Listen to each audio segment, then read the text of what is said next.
கடந்த 2-3 நாளாகவே என்னட்ட கேட்கப்படுற மிக முக்கியமான கேள்வி, லீட்ஸில் நடந்த வன்முறைகளை பற்றி ஏன் பெரிய அளவில் நீங்கள் செய்திகளில் சொல்லல, அது சம்பந்தமான உண்மையான தகவல்களை ஏன் சொல்லல, அறகுறையான தகவல்களை மட்டும் சொல்லிட்டு, அதாவது சும்மா மேலோட்டமாக சொல்லிட்டு பேசாமல் விட்டுட்டீங்களே என்று சொல்லி உங்களில் நிறைய பேர் தொடர்ந்து கேட்டுக்கொண்டே வாரீங்கள்.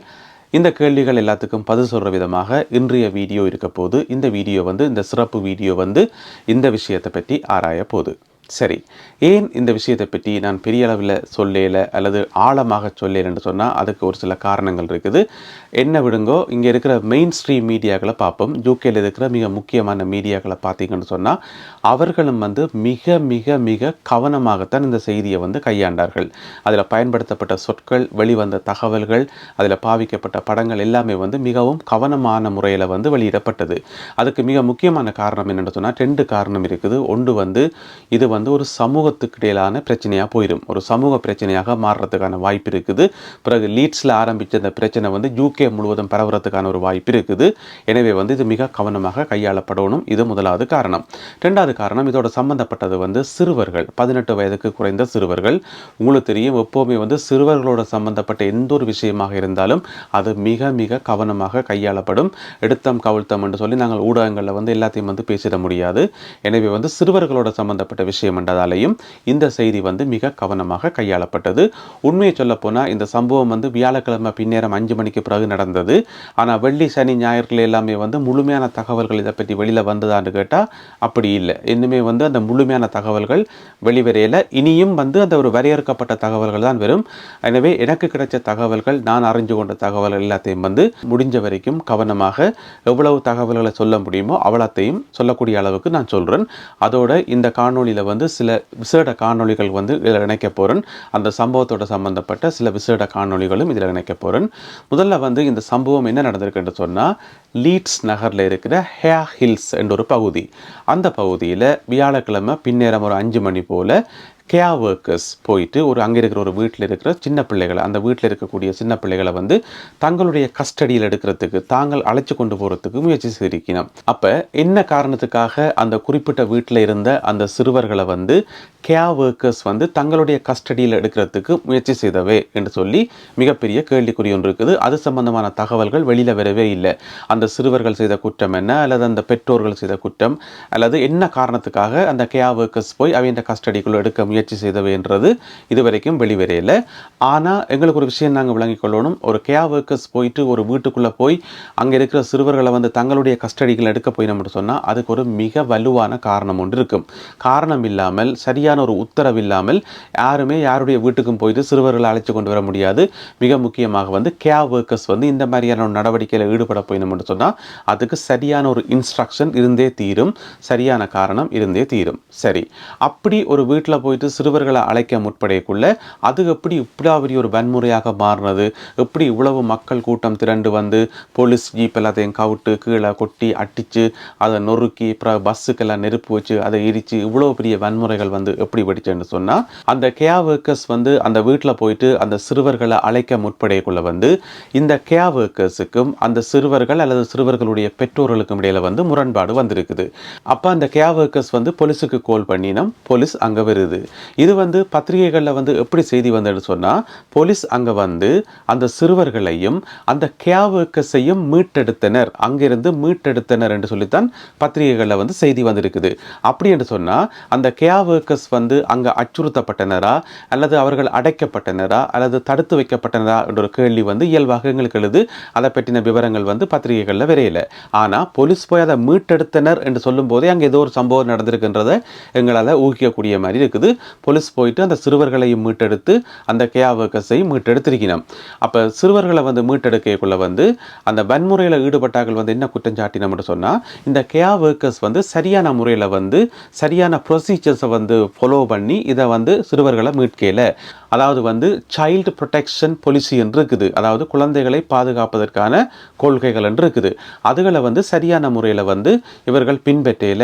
அதுக்கு எங்களுடைய இனம், எங்களுடைய கம்யூனிட்டி தான் காரணம். அதாவது எங்களுடைய கம்யூனிட்டி மேல் இருக்கிற ஒரு டிஸ்கிரிமினேஷன், ஒரு மரியாதை குறைவு தான் காரணம் என்று சொல்லி அவர்கள் சொல்கிறார்கள்.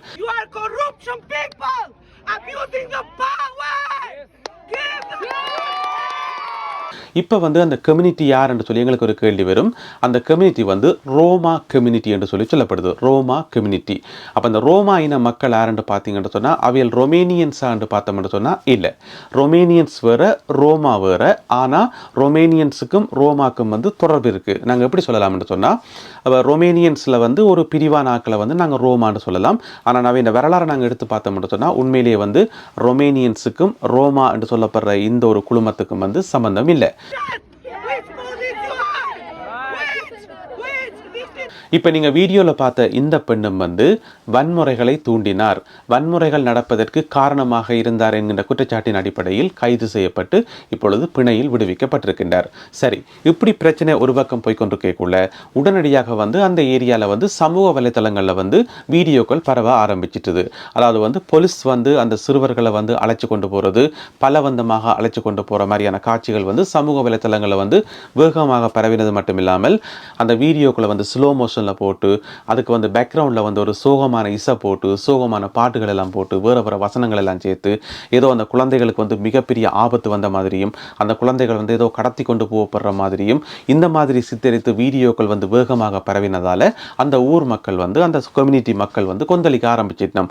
அதனால தான் உடனே வந்து நூற்றுக்கணக்கான ஆக்கள் வந்து அந்த இடத்துல குழுமி பெரிய ஒரு வன்முறையில் வந்து அந்த சம்பவம் வந்து முடிஞ்சது. அது காரணம் வந்து சமூக வலைத்தளங்களில் பரப்பப்பட்ட உணர்ச்சி பூர்வமான வீடியோக்கள் என்று சொல்லி சொல்லப்படுது. அது பிறகு வந்து அந்த ஆய்வு செய்யக்குள்ள வந்து அது தெரிய வந்திருக்குது.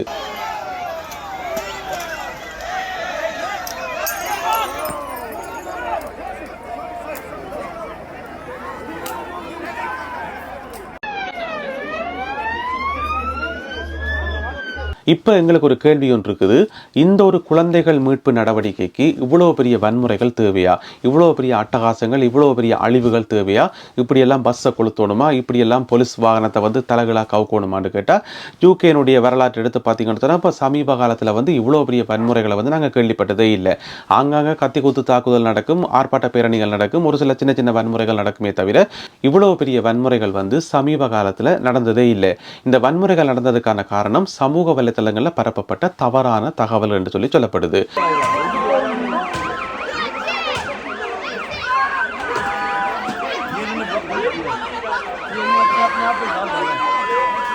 இப்போ நாங்கள் பொதுவாக இப்படி பார்த்தோம்னு சொன்னால் ஒரு வீட்டில் இருக்கிற குழந்தைகளை வந்து கேர் ஒர்க்கர்ஸ் போய் தங்களுடைய கஸ்டடிக்குள்ளே எடுக்கணும்னு சொன்னால் நான் ஏற்கனவே சொன்ன மாதிரி அதுக்கு சரியான காரணம் இல்லாமல் எடுக்கவே மாட்டினோம்.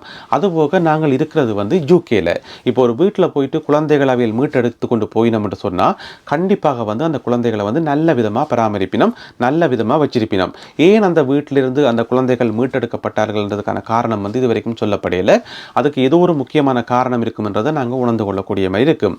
அப்படி குழந்தைகளை மீட்டெடுத்துட்டு போயக்குள்ள எப்படி இதை நடந்து கொள்ளணும்னு சொன்னால் ஒரு பிரச்சனையுமே இல்லை, கொண்டு எங்கே போயினோம்ன்றதை அவள் அறிவிக்காமல் கொண்டு போக மாட்டினோம்.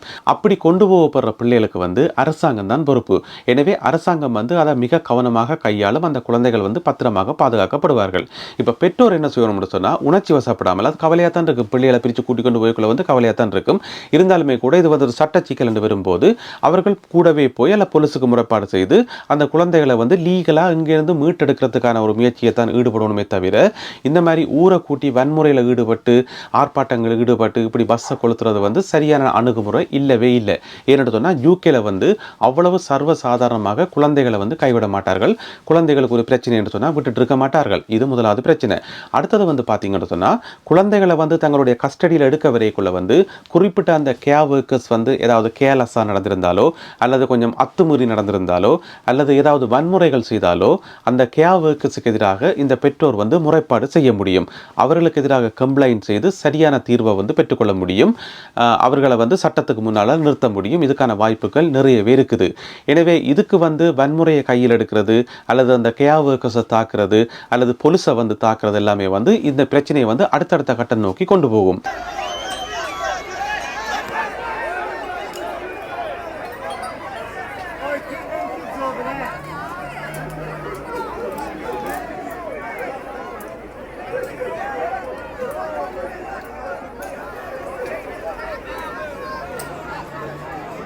இந்த சம்பவத்தில் இருந்து நாங்கள் தெரிஞ்சு கொள்ள வேண்டிய ஒரு சில முக்கியமான விஷயங்கள் இருக்குது.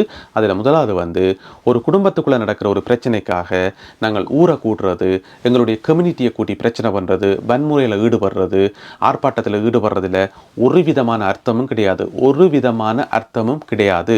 ஏனென்று சொன்னால் ஒரு வீட்டில் இருந்து குழந்தைகளை வந்து தங்களுடைய கஸ்டடிக்குள் எடுக்க போகிறோம் என்று சொல்லி அரசாங்கம் முடிவெடுத்தா நீங்கள் என்னதான் தலைகளானாலும், எவ்வளவுதான் வன்முறைகள் செய்தாலும், எவ்வளவுதான் ஊரை கூட்டி ஆர்ப்பாட்டம் செய்தாலும் அந்த கஸ்டடி நடந்தே தீரும். அந்த குழந்தைகளை அரசாங்கம் மீட்டெடுத்தே தீரும். இதில் எந்த விதமான மாற்றும் இல்லை, எந்த விதமான மாற்று கருத்தும் இல்லை. இது முதலாவது.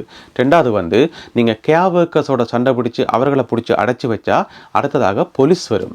நீங்கள் போலீஸுக்கும் அடித்து போலீஸோடைய முரண்பட்டீங்கன்னு சொன்னால் அடுத்ததாக வந்து ராயட்ஸ் போலீஸ்ன்னு சொல்லி இந்த கலகம் அடக்கும் போலீஸ்ன்றது தானே அவியல் வருவினம். நீங்கள் அவியலோடையும் சண்டை பிடிச்சி அவைக்கும் பிரச்சனை பண்ணீங்கன்னு சொன்னால் அடுத்ததாக வந்து மிலிட்ரி போலீஸ் வரும். மிலிட்ரி போலீஸ் என்ன செய்யும்னு சொன்னால் வரும்போதே சுடுறதுக்கான பவரோட தான் வரும், சுடுறதுக்கான அதிகாரத்தோடு தான் மிலிட்ரி போலீஸ் ஒரு நடவடிக்கையில் வந்து இறங்கும். எனவே வந்து என்னதான் தலைகளானாலும், என்னதான் ஆர்ப்பாட்டம் பண்ணி, என்னதான் பஸ் எரிச்சாலும் குழந்தைகளை வந்து கஸ்டடியில் எடுக்க போகிறோன்னு சொல்லி அரசாங்கம் முடிவெடுத்தா எடுத்தே தீரும். இது முதலாவது. ரெண்டாவது வந்து நான் நிறைய இடங்களில் பார்த்துக்கிறேன், எந்த கண்ணாலேயே நேராக பார்த்துருக்கிறேன். இந்த போலீஸ் வந்து அரெஸ்ட் பண்ண போயக்குள்ள அந்த போலீஸுக்கு துப்புறது, போலீஸோட சண்டை பிடிக்கிறது, திமிர்றது, பறிச்சு கொண்டு ஓடுறது, பெரிய அட்டகாசங்கள் எல்லாம் பண்ணுறது, இதெல்லாமே வந்து கம்ப்ளீட்லி வேஸ்ட்.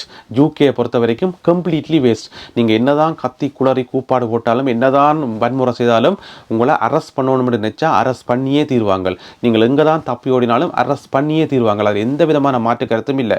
எனவே வந்து யூகே போலீஸ் வந்து எங்களை அரெஸ்ட் பண்ண வருதுன்னு சொன்னால் சும்மா வர மாட்டாங்க. சும்மா அவரால் யாராவது அரெஸ்ட் பண்ணுவோம் என்று பொழுதுபோகலன்றதுக்காக அரெஸ்ட் பண்ண வரவே மாட்டாங்க. சட்டியான ஒரு ஆதாரத்தோட, சரியான ஒரு எவிடன்ஸோட, சரியான ஒரு கட்டளையோடு தான் வருவாங்க அரெஸ்ட் பண்ணுறதுக்கு. எனவே வந்து அரெஸ்ட் பண்ண வரைக்கும் எங்களை அரெஸ்ட் பண்ணி கொண்டு அடிக்கவா போகிறாங்களா, இல்லை துன்புறுத்த போகிறாங்களா? இல்லையே. அரெஸ்ட் பண்ணி கொண்டு விசாரிப்பாங்க, கேட்குற கேள்விக்கு பதில் சொல்ல போகிறோம், அவ்வளவுதான். இதை எங்கட நாடுகளில் மாதிரி போலீஸ் எங்களை தலைகளாக கட்டி விட்டு அடிக்க போதா? இல்லை. எனவே வந்து நாங்கள் என்ன செய்யணும் மட்டும் இப்படியான சந்தர்ப்பங்களில் வந்து வன்முறையில் ஈடுபடாமல் அமைதியாக போலீஸோடையே போய் என்ன கேள்வி கேட்கணுமோ அந்த கேள்விக்கு வந்து பதில் சொல்லிப்பட்டு வரணும். அப்போ வந்து எங்களுடைய வன்முறை ரேட் வந்து ஒன்றாக இருக்கும். ஏதாவது ஒரு குற்றத்தின் அடிப்படையில் வருவினம் அது வந்து ஒன்றாக இருக்கும். மாறாக வந்து போலீஸ் அரெஸ்ட் பண்ண வரைக்குள்ள நாங்கள் வந்து தேவையில்லாத ஆர்ப்பாட்டங்கள் பண்ணி அட்டகாசம் பண்ண மட்டும் சொன்னால் எங்களுடைய கிரைம் ரேட் வந்து கூடிக்கொண்டு போகும். இதுதான் இந்த யூகேல நாங்கள் தெரிஞ்சு கொள்ள வேண்டிய முக்கியமான விஷயம். அன்றைக்கு வியாழக்கிழமை இரவு வந்து நிறைய ஊர் மக்கள், அந்த கம்யூனிட்டி மக்கள் எல்லாரும் சேர்ந்து எங்களுக்கு அந்த குழந்தைகள் திரும்ப வேணும், குழந்தைகள் திரும்ப வேணும் என்று சொல்லி ஆர்ப்பாட்டத்தில் ஈடுபட்டவை. அந்த ஆர்ப்பாட்டத்திலையும் வந்து எந்த விதமான அர்த்தமும் இல்லை. ஏன்னு சொன்னால் ஒரு இடத்துல ஆர்ப்பாட்டம் நடக்குதுன்றக்காக உடனே கொண்டே குழந்தைகளை நாங்கள் கொடுக்க மாட்டாங்க. அந்த குழந்தைகள் வந்து என்ன நோக்கத்துக்காக அந்த கஸ்டடிக்கு எடுக்கப்பட்டது, அந்த நோக்க நிறைவேறி இருக்கா, அந்த பிரச்சனை வந்து தீர்க்கப்பட்டிருக்காண்டெல்லாம் பார்த்து அதுக்கு சரியான வழிமுறையெல்லாம் கண்டுபிடிச்ச அப்புறம் தான் அந்த குழந்தைகளை வந்து திரும்ப கொடுப்பினமே தவிர ஆர்ப்பாட்டம் பண்ணினமன்றதுக்காக, பேரணியில் போயினமன்றதுக்காக, ஊர்வலம் போயினமன்றதுக்காக யாருமே வந்து குழந்தைகளை வந்து திருப்பி கொண்டே கொடுக்க மாட்டார்கள். ஏன்னு சொன்னால் இவர்கள் வந்து சட்டப்படி தான் நடப்பார்கள். போலீஸோ மற்ற நிர்வாகமோ வந்து சட்டம் என்ன சொல்லுதோ அதன்படி தான் நடப்பினோம். எனவே லீட்ஸ் நகரில் நடந்த வன்முறைகள் வந்து ஏற்றுக்கொள்ள முடியாதவை, 100% தவிர்க்கப்பட்டிருக்க வேண்டியவை.